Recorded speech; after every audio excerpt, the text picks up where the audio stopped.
Doug here. Welcome to Some Assembly Required Telescope Setup Part 4. As we continue to assemble the telescope, we'll attach the Parsec CCD camera. The Parsec and Nautilus filter wheel fit nicely in the carrying case. The Nautilus filter wheel works well. I only wish there were more than 4 filter slots.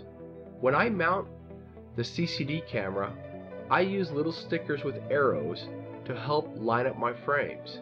This way, if I need to remove the camera, I can position the frame exactly the same way. This helps prevent feathered edges when you stack your image. Next, you'll notice I'm connecting the cables to the camera. The cables add a little bit of weight, and you'll want to balance your scope just as it would be assembled while taking photos. After I balance my scope, I'll remove the cables. Be careful walking around the cables. If you're not careful, you could accidentally step on the cables and break one of your connectors.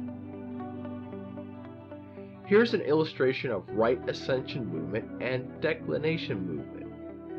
It's not important to remember these names, but you'll hear these terms, and I wanted to briefly explain what they mean.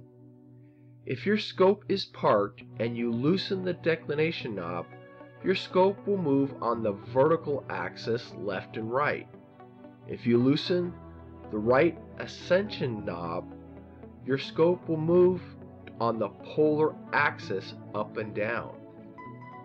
Now we're going to balance the main scope on the declination axis. Move your scope on its side and loosen and tighten the right ascension knob. Now we'll loosen the declination knob. Be sure to hold the scope when you loosen the right ascension knob. It may fall heavy on one side. To balance the scope, move the scope in the mounting rings back and forth until it's not heavy on one side. It should be perfectly balanced. Notice my markers have allowed me to reach my balance quickly. Next, we'll mount the guide scope. Loosen the mounting rings and insert the scope, but don't tighten the guide scope. We'll make our final declination balance with the guide scope by sliding it in and out of the mounting rings. Now we'll mount the guide camera and cable. You may notice how I have wire tied the cables and hooked the cable to help support the cable weight.